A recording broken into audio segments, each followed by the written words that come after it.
नमस्कार दोस्तों, मैं पंकज विश्वकर्मा उड़ान एकेडमी के इस ऑनलाइन प्लेटफॉर्म पे आप सभी का स्वागत करता हूं।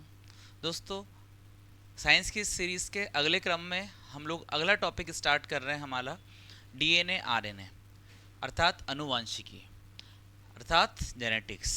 तो क्या होता है जेनेटिक्स दोस्तों? अनुवांशिकी क्या होता है? कैरेक्टर्स का मदर फादर से अपने बेबी के अंदर ट्रांसफ़र होना। ठीक है, गुणों का माता पिता से अपनी प्रोजेनी या अगली जनरेशन में ट्रांसफर होना क्या कहलाता है? जेनेटिक्स, अनुवांशिकी। अब इस अनुवांशिकी का आधार होता है हमारा डीएनए। अनुवांशिकी का आधार होता है क्या? डीएनए। तो इस लेक्चर में हम लोग डीएनए और आरएनए को डिटेल में पढ़ेंगे। यहाँ से आपके कॉम्पिटिटिव एग्जाम्स में काफ़ी इंपॉर्टेंट और काफ़ी ज़्यादा क्वेश्चंस बनते हैं, तो ध्यान से पढ़ते हैं दोस्तों। ठीक है, तो अनुवांशिकी क्या होती है? गुणों का एक जनरेशन से दूसरी जनरेशन, एक पीढ़ी से दूसरी पीढ़ी में स्थानांतरण अनुवांशिकी कहलाता है, जेनेटिक्स कहलाता है। अब सर आपने तो बोल दिया कि गुणों का एक जनरेशन से दूसरी जनरेशन में ट्रांसफर अनुवांशिकी होता है, पर यह अनुवांशिकी का ट्रांसफर जेनेटिक या गुणों का ट्रांसफर कैसे होता है, किस फॉर्म में होता है? तो गुणों का ट्रांसफर जिस फॉर्म में होता है उसका नाम होता है डीएनए। हमारे अंदर जो जेनेटिक मटेरियल होता है, अनुवांशिक पदार्थ होता है, उसका नाम होता है डीएनए, डीऑक्सीराइबो न्यूक्लिक एसिड। क्या सर सभी लोगों में, सभी जीवों में, जितने भी लिविंग ऑर्गेनिज्म है, माइक्रोब्स है, Monera, protista, fungi, Plantae, animalia, क्या सबके अंदर ही वायरस, वायराइड, प्रियन, क्या सबके अंदर जेनेटिक मटेरियल डीएनए होता है क्या? नहीं, सभी के अंदर जेनेटिक मटेरियल डीएनए नहीं होता है। कुछ ऑर्गेनिज्म ऐसे होते हैं जैसे कि वायरस, वायराइड, वायरस के अंदर हम बात करेंगे तो वायरस के अंदर या तो डीएनए होगा या आरएनए होगा। ठीक है, कुछ प्लांट वायरस होते हैं जिनके अंदर सिर्फ आरएनए जेनेटिक मटेरियल होता है। ठीक है, कुछ एनिमल्स ऐसे होते हैं जिसके अंदर आरएनए जेनेटिक मटेरियल होता है, वो आगे जाके मॉडिफाइड होकर डीएनए में कन्वर्ट होता है। ठीक है, तो देखे जाए तो जितने भी लिविंग ऑर्गेनिज्म हैं उसमें 80% के अंदर जेनेटिक मटेरियल जो होता है उसके अंदर डीएनए ही उसका जेनेटिक मटेरियल होता है। ठीक है सर, आपने बता दिया डीएनए जेनेटिक मटेरियल होता है। अब ये डीएनए रहता कहाँ है? तो दोस्तों डीएनए जो होता है हमारी बॉडी के अंदर, जैसे कि हम ह्यूमन बींग है, एज अ ह्यूमन बींग हमारे अंदर जो क्रोमोसोम के नंबर होते हैं, हमारे अंदर 46 क्रोमोसोम होते हैं। कितने क्रोमोसोम होते हैं? 46 क्रोमोसोम होते हैं। कितने होते हैं? 46 क्रोमोसोम होते हैं। ठीक है, हमारे अंदर कितने 46 क्रोमोसोम होते हैं जो 23 के पेयर में होते हैं, 23 के जोड़ों में होते हैं।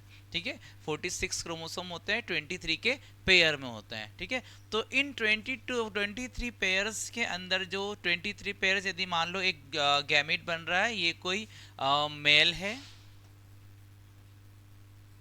और यहाँ कोई ये फीमेल है। ठीक है, जब मेल और फीमेल आपस में मिलते हैं तो दोनों के अंदर 23 पेयर क्रोमोसोम तो होते हैं, पर मेल के अंदर का क्रोमोसोम XY और फीमेल के अंदर का क्रोमोसोम XX आपस में क्रॉस करते हैं, और अगली प्रोजेनी में जो रिजल्ट जाता है उसमें हमें क्या मिलते हैं? बेबी मिलते हैं, बच्चे मिलते हैं नेक्स्ट जनरेशन में। और नेक्स्ट जनरेशन में जो बच्चे मिलते हैं, जैसे कि यहाँ पर ये हमारा मेल ले लिया, यहाँ पर मैंने ये फीमेल ले लिया, अब इसके बीच में क्रॉस करता हूँ तो अगली जनरेशन में जो मुझे मिल रहा है, यहाँ पर देखो, यहाँ पर क्या मिला है? ये एक्स, ये वाई, मतलब फीमेल से हमेशा एक्स क्रोमोसोम आता है तो फीमेल चाइल्ड बनते हैं, और मेल के वाई क्रोमोसोम से वाई चाइल्ड मतलब मेल चाइल्ड बनता है। ठीक है, तो सर ये इनके चाइल्ड के अंदर, बच्चों के अंदर कैरेक्टर्स क्या मदर फादर से मिक्स कैरेक्टर आते हैं? हाँ, मदर फादर दोनों के मिक्स कैरेक्टर बेबी के अंदर देखने को मिलते हैं। और ये कैरेक्टर्स आते किसके ऊपर? कैरेक्टर्स जो होते हैं ये हमारी बॉडी के अंदर इस टाइप का एक स्ट्रक्चर होता है जिसे बोलते हैं हम लोग जीन। ठीक है, ये होते हैं क्रोमोसोम। क्या होते हैं? क्रोमोसोम। क्रोमोसोम पर एक स्पेशल जगहें होती है जिसको बोलते हैं लोकाई। क्रोमोसोम पर स्पेशल लोकेशन होती है जिसको बोलते हैं लोकाई। इन लोकाइस पे जो होते हैं यहाँ पर हमारे जीन लगे होते हैं, इन जीन के ऊपर हमारे जेनेटिक मटेरियल डीएनए लगा होता है। इन जीन के ऊपर हमारा जेनेटिक मटेरियल क्या लगा होता है, डीएनए लगा होता है। और इस डीएनए के ऊपर क्या होती है दोस्तों, इंफॉर्मेशन होती है कि मेरी आंख का कलर क्या होगा, मेरे बाल का कलर क्या होगा, मेरी स्किन का कलर क्या होगा, मेरी बॉडी के अंदर ब्लड ग्रुप क्या होगा। इन सभी की इंफॉर्मेशन जो होती है वो किसके थ्रू ट्रांसफर होती है, जीन के थ्रू। किसके थ्रू, जीन के थ्रू। और जीन के ऊपर क्या बैठा होता है, जेनेटिक मटेरियल डीएनए। ठीक है दोस्तों, क्या बैठा होता है, डीएनए।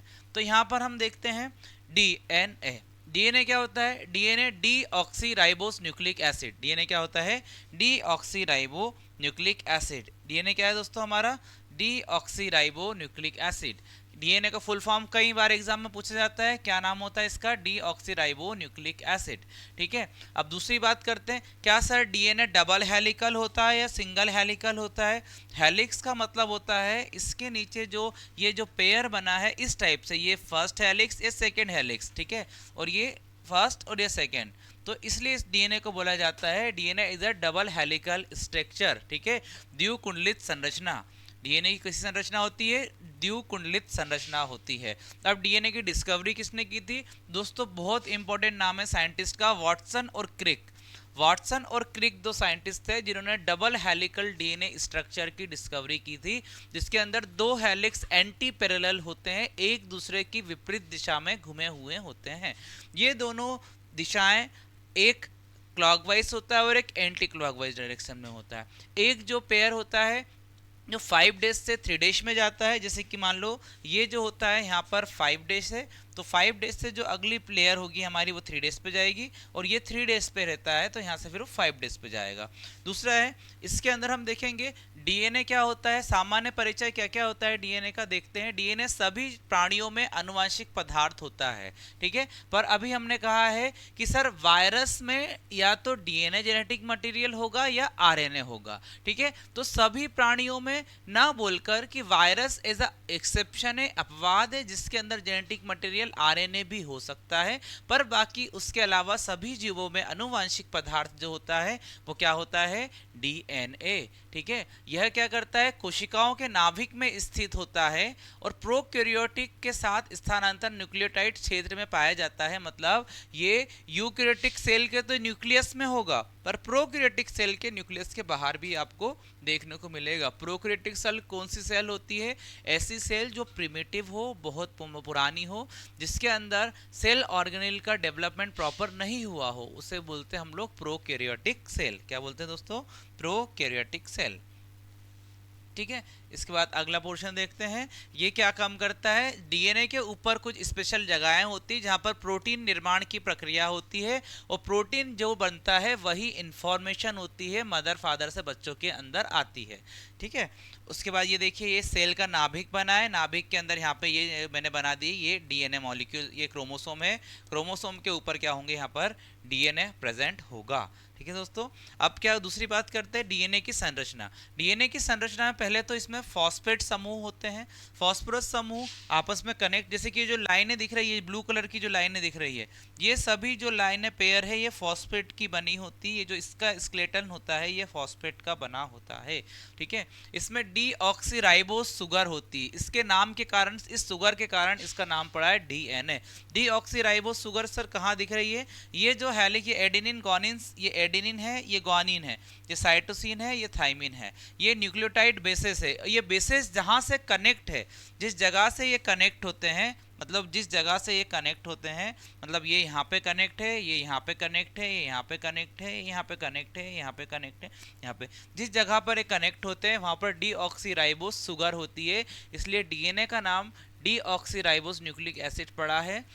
ठीक है, अब डीएनए के अंदर न्यूक्लियोटाइड बेसिस किन से होते हैं, नाइट्रोजन से वाले बेसिस कौन कौन से होते हैं, तो इसके अंदर होते हैं एडेनिन, ग्वानिन, साइटोसिन और थाइमिन।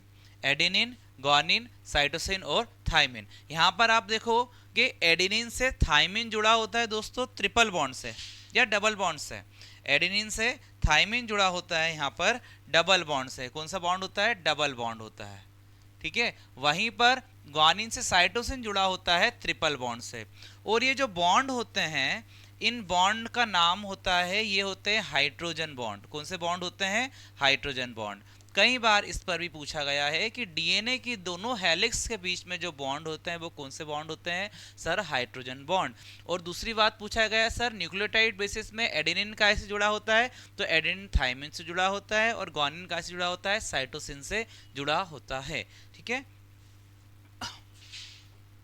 एक चारगाफ नाम के साइंटिस्ट थे, इन्हें चारगाफ ने केमिकल एनालिसिस की थी। केमिकल एनालिसिस करके बताया था कि एडेनिन थाइमिन से जुड़ता है और गुआनिन साइटोसिन से जुड़ता है।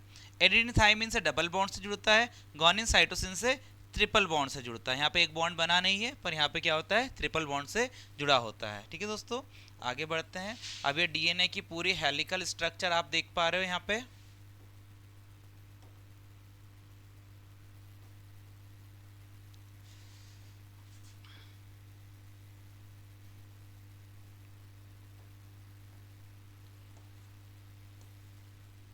ये पूरा डीएनए का हेलिकल स्ट्रक्चर आप देख पा रहे हो यहाँ पर, बहुत इजीली दिख रहा है सर डायग्राम, है ना। इसमें आप देखेंगे कि डीएनए की जो दोनों हेलिक्स है, दोनों हेलिक्स एंटी पैरेलल है, एक दूसरे के अपोजिट में दिख रही है आपको। ठीक है, इसके बीच में दो हेलिक्स, ठीक है, एक हेलिक्स मतलब ये एक पोर्शन हेलिक्स और ये एक, दो हेलिक्स के बीच का जो डिस्टेंस होता है वो 3.4 नैनोमीटर होता है। कितना होता है? 3.4 नैनोमीटर होता है। वहीं पर ये दो बेस पेयर के बीच का जो डिस्टेंस होता है ये होता है 0.34 एंगस्ट्रॉन्ग। कितना होता है दोस्तों? 0.34 एंगस्ट्रॉन्ग। ठीक है, ध्यान रखिएगा, ये दो डिस्टेंस भी कई बार पूछा जाता है। डीएनए के एक हेलिक्स के बीच में डिस्टेंस कितना होता है? 0.34 एंगस्ट्रॉन्ग, और कितना होता है? 0.34 एंगस्ट्रॉन्ग और 3.4 नैनोमीटर। ठीक है, ध्यान रहेगा ये। उसके बाद डीएनए का किस किस एनिमल में स्ट्रक्चर होता है? सर यूकेरियोटिक कोशिका का स्ट्रक्चर होता है, नाभिक के अंदर होता है, माइटोकॉन्ड्रिया के अंदर होता है, क्लोरोप्लास्ट के अंदर होता है। ठीक है, ध्यान से देखिएगा, कहाँ कहाँ होता है? यूकेरियोटिक कोशिका के अंदर, नाभिक में होता है, माइटोकॉन्ड्रिया में होता है, और क्लोरोप्लास्ट के अंदर होता है। सर प्रोकैरियोटिक में कहाँ होता है? प्रोकैरियोटिक में न्यूक्लियोटाइड सेल के अंदर होता है, न्यूक्लियोटाइड के अंदर पाया जाता है। कौन? हमारा डीएनए। ठीक है, ध्यान रहेगा। आगे देखते हैं। अब यहाँ पर देखिए दोस्तों, डीएनए कुछ स्पेशल स्ट्रक्चर की बात कर रहे हैं। इसके अंदर जो न्यूक्लियोटाइड बेस मैंने बताया था कि नाइट्रोजन अमोनिया का बना होता है, फॉस्फेट का बना होता है। तो यहाँ पे ध्यान से देखिएगा आप लोग, ये जैसे कि फॉस्फेट ग्रुप इस टाइप से जुड़े होते हैं उससे। ठीक है, यहाँ पर डीऑक्सीराइबोस शुगर जुड़ी होती है और ये नाइट्रोजन बॉन्ड जुड़े होते हैं। यहाँ पे नाइट्रोजन क्षार, एडेनिन, गुआनिन, साइटोसिन, थाइमिन। ठीक है, कार्य क्या क्या होते हैं? कार्य देखते हैं डीएनए के। ये क्या करता है? अनुवांशिक जानकारियों का संग्रहण करता है, मतलब पेरेंट से जो बेबी में, बच्चों में ट्रांसफर होती है इंफॉर्मेशन, उनका संग्रहण करता है। दूसरा काम क्या होता है? सारी जानकारी को अगली पीढ़ी में पहुंचाता है। उसके बाद अगला काम क्या होता है? प्रोटीन का संश्लेषण करता है और गुणों को नियंत्रित करता है। जो ट्रेड्स होते हैं मदर फादर से हमारे अंदर आते हैं उनको कंट्रोल करता है, उनको वैसा ही बना के रखता है। मतलब जैसे क्रोमोसोम, जैसे डीएनए मदर फादर के होंगे, सेम क्रोमोसोम हमारे होंगे, सेम डीएनए हमारे होंगे। यदि मदर फादर के डीएनए में कोई प्रॉब्लम है, कोई डिफेक्ट है, तो वही डिफेक्ट उस बेबी के अंदर भी ट्रांसफर हो सकता है। मतलब हम बोल सकते हैं सर डीएनए काफ़ी स्टेबल होता है, ये जनरेशन आफ्टर जनरेशन इसमें इतना चेंज नहीं आता है। ठीक है, इसलिए डीएनए हमारा जेनेटिक मटेरियल। एक क्वेश्चन भी आता है कि डीएनए हमारा जेनेटिक मटेरियल क्यों है, आरएनए क्यों नहीं है? क्योंकि डीएनए स्टेबल होता है, डीएनए अपने आप को कभी चेंज नहीं करता, बाकी आरएनए अपने आप को बार बार चेंज कर सकता है। इसलिए आरएनए हमारा जेनेटिक मटेरियल नहीं होता, आनुवांशिक पदार्थ नहीं होता है। ठीक है दोस्तों, अब महत्वपूर्ण तथ्य की बात करते हैं। डीएनए के बिना जीवन की कल्पना नहीं की जा सकती। सर बिल्कुल नहीं की जा सकती। क्यों? क्योंकि डीएनए ही तो एक आधार है जो हमसे हमें माता हमारे माता पिताओं से मिला है। ठीक है, हमारे माता पिताओं को उनके माता पिताओं से मिला हुआ है। ठीक है, जो हमारी पीढ़ी दर पीढ़ी जो सिमिलरिटी बनी है, जो समानताएं होती है, वो किससे कारण होती है? डीएनए के कारण ही होती है। ठीक है, तो ये इसके बिना हम कल्पना नहीं कर सकते। डीएनए से ही जीवों की वृद्धि, विकास, प्रजनन एवं व्यवहार को नियंत्रित किया जाता है। फॉरेंसिक विज्ञान में डीएनए, फिंगर प्रिंटिंग, अनुवांशिक तकनीक, अनुवांशिक इंजीनियरिंग, बायोटेक्नोलॉजी आदि का अनंत महत्वपूर्ण है। फिंगर प्रिंटिंग टेक्निक क्या होती है दोस्तों? DNA finger printing. DNA finger printing एक ऐसी टेक्निक होती है जिसमें क्या किया जाता है, किसी अपराधी के डीएनए की पहचान की जाती है। मतलब सपोज दैट हम देखेंगे कि एक कोई अपराधी है जिसने कोई अपराध किया है और अपराध करने के बाद वहां से कहीं चले गया, ठीक है, फिर फोरेंसिक टीम जाएगी, फोरेंसिक टीम ने वहां पर जाके नमूने इकट्ठे करे, वहां पे बाल के नमूने, स्किन के नमूने, सभी के नमूने इकट्ठे करने के बाद वो कहाँ पे ले जाती है, उस नमूने को लैब में लेके जाती। लैब में उन नमूनों से क्या निकालती है, डीएनए निकालती है। डीएनए निकालने के बाद उस डीएनए की कॉपी बना के अपने पास रख लेती है। और फिर जो सस्पेक्ट होते हैं, मतलब जिनके ऊपर पुलिस को या फिर शक होता है कि हाँ ये इस टाइप का अपराध कर सकता है, तो उन सब के डीएनए आइसोलेट किए जाते हैं, डीएनए निकाले जाते हैं, फिर उनकी मैचिंग की जाती है, और यदि वो मैच कर गया तो अपराधी है। तो ऐसे दो डीएनए को मैच करने की प्रोसेस जो कहलाती है डीएनए फिंगर प्रिंटिंग, ठीक है, कहलाती है डीएनए फिंगर प्रिंटिंग। ठीक है दोस्तों, आगे बढ़ते हैं, अगला टॉपिक देखते हैं इसके अंदर।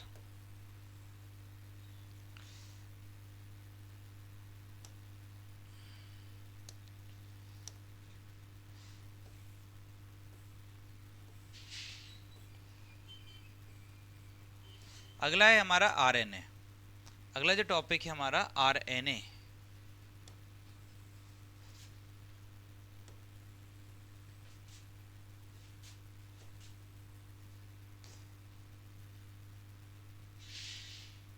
आरएनए, आरएनए का नाम क्या है वैसे, राइबोस न्यूक्लिक एसिड। क्या होता है, राइबोस न्यूक्लिक एसिड। जैसे डीएनए का नाम है डीऑक्सी राइबोस न्यूक्लिक एसिड, वैसे ही आरएनए का नाम है राइबोस न्यूक्लिक एसिड। क्या नाम होता है, राइबोस न्यूक्लिक एसिड। ठीक है, क्या नाम है, राइबोस न्यूक्लिक एसिड। ठीक है, अब जैसे कि हमने डीएनए पढ़ा था, डीएनए में डीऑक्सी राइबोस शुगर थी, इसलिए उसका नाम डीएनए पड़ा था। तो वहां पर यही है कि यहाँ पर राइबोस शुगर है, इसलिए नाम क्या पड़ा, आरएनए पड़ा है। ठीक है, इसमें भी क्या होता है सर, फॉस्फेट का बेस होता है, नाइट्रोजन क्षार होते हैं, बट यहाँ पर नाइट्रोजन क्षार में एक थोड़ा चेंज देखने को मिलता है। वहां पर एडेनिन से थाइमिन जुड़ा था, पर यहाँ पर एडेनिन से यूरेसिल जुड़ा होता है डबल बॉन्ड से, और ग्वानिन से वही साइटोसिन ट्रिपल बॉन्ड से यहाँ पर जुड़ा होता है। ठीक है, तो ये होता है डीएनए और आरएनए के अंदर डिफरेंस। डिफरेंस क्या होता है सर, डीएनए के अंदर एडेनिन से थाइमिन जुड़ा होता है, पर यहाँ पर डीएनए के अंदर एडेनिन से थाइमिन ना जुड़कर क्या जुड़ा है, यूरेसिल जुड़ा है। क्या जुड़ा है, यूरेसिल। यही आरएनए को अनस्टेबल और अस्थाई बनाता है। ठीक है, और वहीं पर थाइमिन जो है डीएनए को स्थायी बनाता है, स्थायित्व प्रदान करता है, स्टेबल बनाता है। ठीक है, तो यहाँ पे हम देखते हैं ये भी कहाँ पाया जाता है, आरएनए एकल श्रृंखला होती है। ठीक है, यह कोशिका के साइटोप्लाज्म में उपस्थित होता है, बता कुछ मात्रा में नाभिक में भी पाया जाता है। आरएनए का मेन काम होता है प्रोटीन संश्लेषण करता है, आरएनए प्रोटीन को बनाता है, और प्रोटीन आगे जाके इंफॉर्मेशन के फॉर्म में जनरेशन आफ्टर जनरेशन कैरेक्टर को ट्रांसफर करता है। ठीक है, वहीं पर हम देखेंगे डीएनए वाला अनुवांशिक संदेश को राइबोसोम तक पहुंचाता है। मतलब यह है कि डीएनए ने कोई सिग्नल भेजा तो उस सिग्नल को आरएनए लेके जाता है और राइबोसोम तक ले जाता है, और राइबोसोम आगे जाके प्रोटीन बनाता है। इसी कारण हमारे जो आरएनए होते हैं वो 3 टाइप के होते हैं, आरआरएनए, टीआरएनए और एसएनआरएनए। ठीक है, राइबोसोमल आरएनए, आरआरएनए, टीआरएनए और एसएनआरएनए। ठीक है, ध्यान रखिएगा, आरएनए कितने टाइप के होते हैं दोस्तों, 3 टाइप के होते हैं। कौन कौन से आरएनए, आरआरएनए, एसएनआरएनए और टीआरएनए।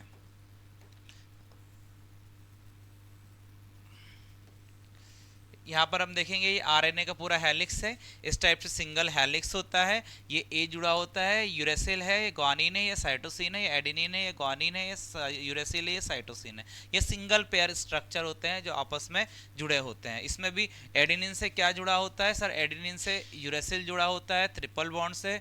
वहीं पर यूरेसिल से क्या जुड़ा होता है, एडेनिन जुड़ा होता है ट्रिपल बॉन्ड से।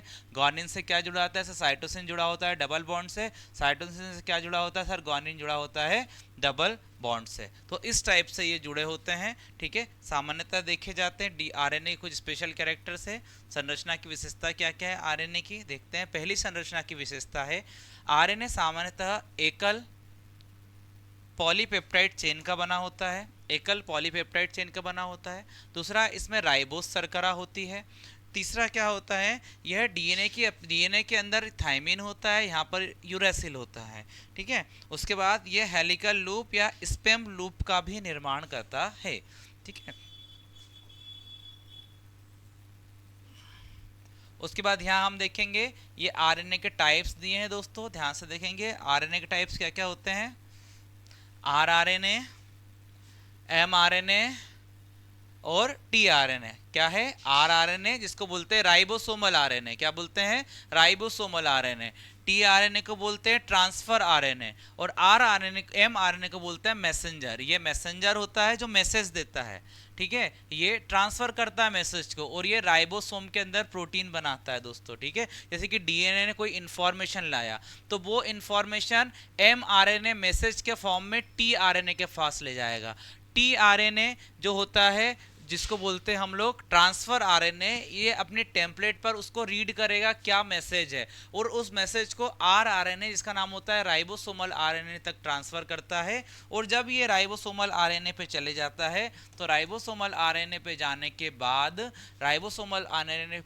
के बाद ये हमारी इंफॉर्मेशन को बदलता है, इंफॉर्मेशन को बनाता है, इंफॉर्मेशन को आगे कंडक्ट करता है। कौन? rRNA जिसको बोलते हैं राइबोसोमल आरएनए।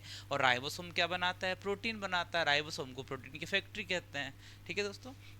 उसके बाद राइबोसोम कहाँ कहाँ पाया जाता है? सर ये कोशिका के साइटोप्लाज्म में पाया जाता है। राइबोसोम माइटोकॉन्ड्रिया क्लोरोप्लास्ट में पाया जाता है, नाभिक में पाया जाता है, ठीक है। उसके बाद इसका काम क्या क्या, महत्व के पूर्ण पॉइंट क्या क्या है? यह प्रोटीन संश्लेषण की प्रक्रिया में अनिवार्य रोल प्ले करता है। ये अनुवांशिक जानकारी को अभिव्यक्त करता है। कुछ आरएनए एंजाइम का निर्माण भी करते हैं।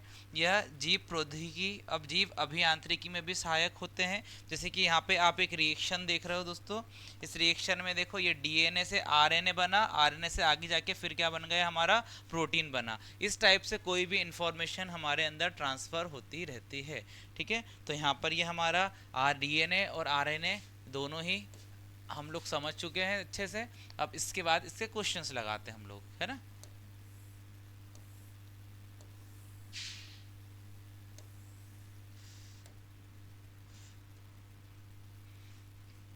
चलिए इसे क्वेश्चंस लगाते हैं हम लोग।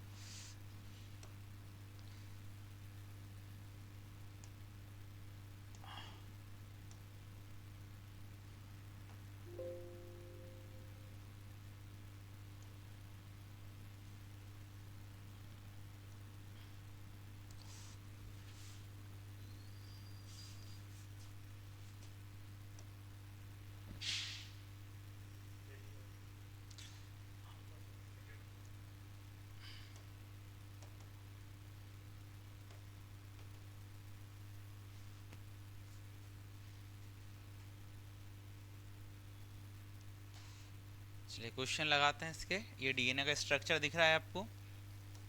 अब जो फर्स्ट क्वेश्चन है हमारा, डीएनए का पूरा नाम क्या होता है? तो डीएनए का पूरा नाम क्या है?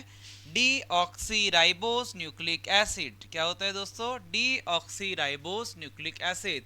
डीऑक्सीराइबोस क्या होती है? इसके अंदर शुगर होती है, और ये होता क्या है? Nucleic acid. तो आंसर क्या होगा हमारा? Answer A R correct, deoxyribose nucleic acid, ठीक है। क्या होता है? Deoxyribose nucleic acid. अगले क्वेश्चन पे चलते हैं। अगला क्वेश्चन क्या बोल रहा है? आरएनए का पूरा नाम क्या है? आरएनए का पूरा नाम क्या है? Ribose nucleic acid. कहाँ है? Ribose nucleic acid. कहाँ पर? ये क्या है? Ribo nucleic acid. ये है राइबोस न्यूक्लियर एसिड। ये क्या है? Deoxyribose nucleic acid. Nucleic acid ribo, तो पहला है ribo nucleic acid, option A R correct. अगले क्वेश्चन पे चलते हैं। डीएनए में कौन सी शर्करा होती है? डीएनए में कौन सी शर्करा होती है? दोस्तों अभी हमने पढ़ा था डीएनए में डीऑक्सीराइबोस शर्करा होती है। कौन सी होती है?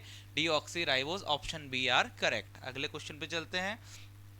डीएनए में केवल कौन सा नाइट्रोजन बेस पाया जाता है?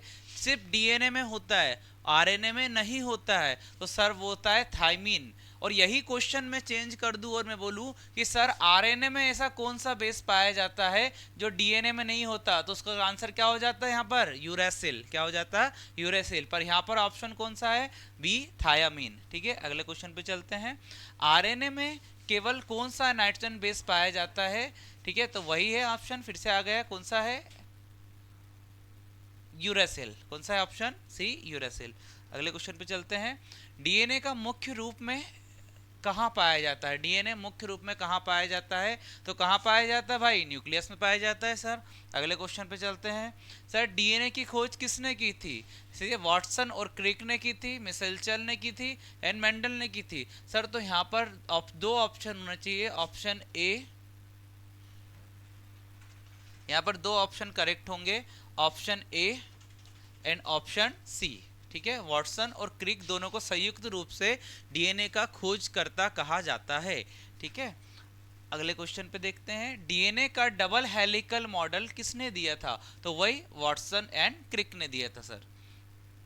अगले क्वेश्चन पे चलते हैं, डीएनए रेप्लिकेशन किस प्रकार से होता है? डीएनए द्विकुंडलन किस प्रकार से होता है? तो ये होता है सेमी कंजर्वेशन टेक्निक। कैसी होती है? Semi conservation technique. सर ये सेमी कंजर्वेशन टेक्निक क्या होती है? आप ध्यान से सुनिए, हम लोग सेमी कंजर्वेटिव टेक्निक सीखते हैं। जैसे कि ये डीएनए की दो हेलिक्स है दोस्तों,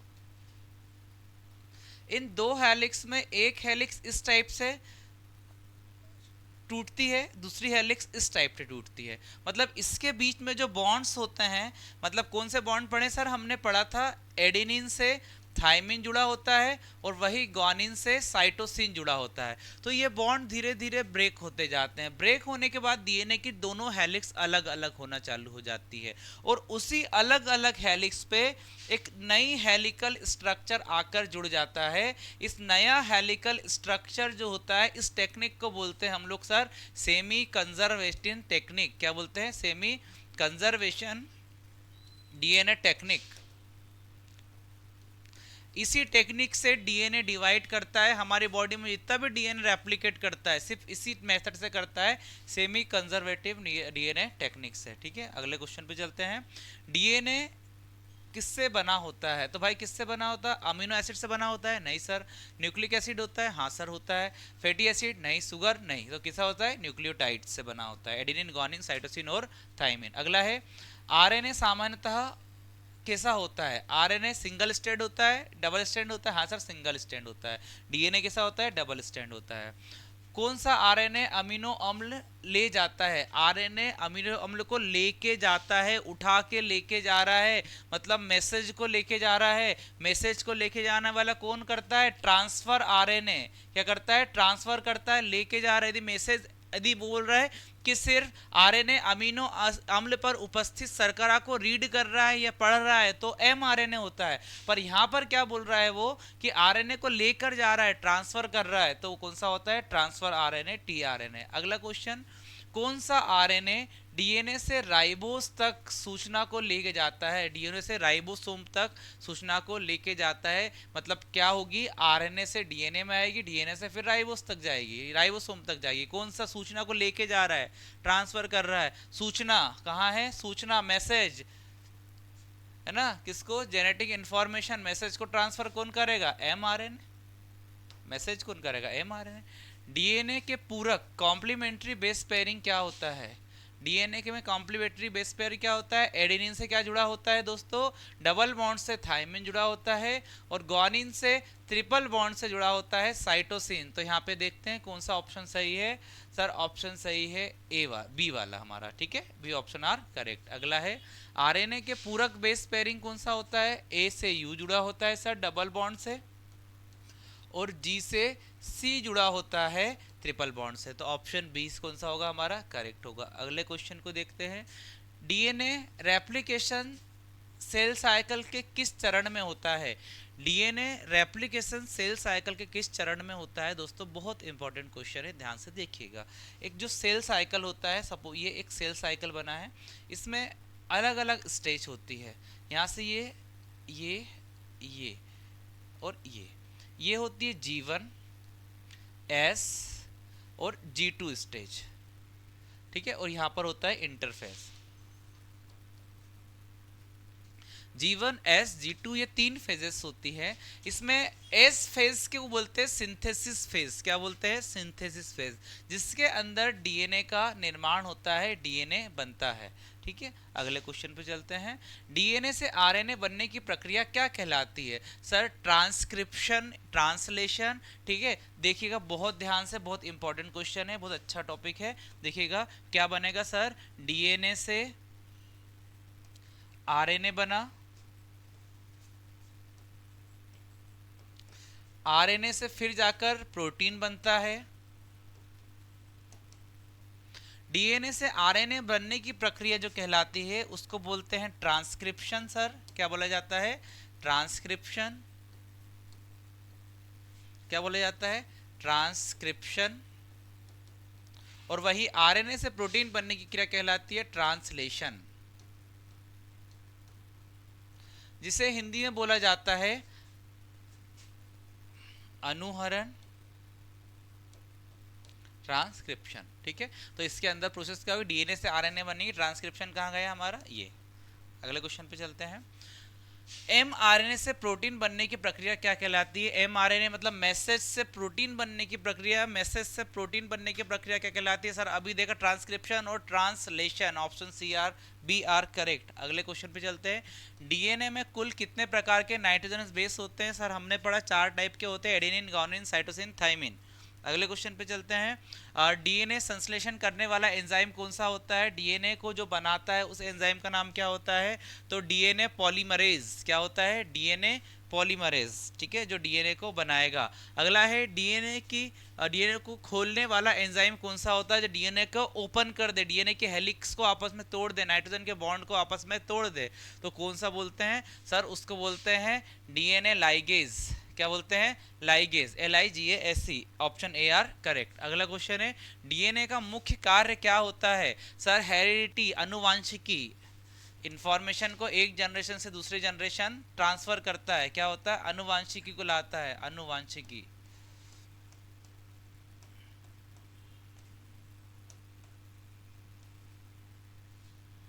अगले क्वेश्चन पे चलते हैं। वंशागति की मूल इकाई क्या है? ठीक है, एक जनरेशन से दूसरे जनरेशन में कैरेक्टर ट्रांसफर हो रहा है, इसकी यूनिट क्या है? सर उसकी यूनिट होती है जीन, और जीन के ऊपर क्या होता है? डीएनए लगा हुआ होता है। अगले क्वेश्चन, डीएनए कहाँ पाया जाता है? सर न्यूक्लियस के अंदर, क्लोरोप्लास्ट के अंदर, माइटोकॉन्ड्रिया के अंदर, सभी जगह पाया जाता है। All of the above, option D R correct. अगले क्वेश्चन पे चलते हैं। डीएनए का बैकबोन किससे बना होता है? डीएनए की बैकबोन किससे बनी होती है? सर सुगर और फॉस्फेट की बनी होती है। ऑप्शन ए ही है हमारा बिल्कुल, तो ऑप्शन ए आर करेक्ट। अगले क्वेश्चन पे चलते हैं। सर ग्वानिन और साइटोसिन के बीच में कितने हाइड्रोजन बॉन्ड होते हैं? तो सर 3 हाइड्रोजन बॉन्ड होते हैं ग्वानिन और साइटोसिन के बीच में। अगला क्वेश्चन है हमारा, एडेनिन और थाइमिन के बीच में कितने हाइड्रोजन बॉन्ड होते हैं? सर 2 हाइड्रोजन बॉन्ड होते हैं। अगले क्वेश्चन पे चलते हैं। प्रोटीन सिंथेसिस को सीधे नियंत्रित करने वाला अणु कौन सा होता है? जो प्रोटीन की सिंथेसिस को कंट्रोल करता है, प्रोटीन को बनाने की कंट्रोल करता है, कौन सा? डीएनए। कौन? डीएनए। तो दोस्तों ये ओवरऑल हमारा डीएनए आरएनए के पूरे क्वेश्चंस हो गए। यहाँ इसके अलावा आपको एग्जाम में कोई भी डीएनए आरएनए के दूसरे क्वेश्चंस नहीं पढ़ना है। यहाँ से आपका पूरा डीएनए आरएनए कंप्लीट हो जाता है। ठीक है, तो फिर मिलते हैं अगले वीडियो में। Thank you.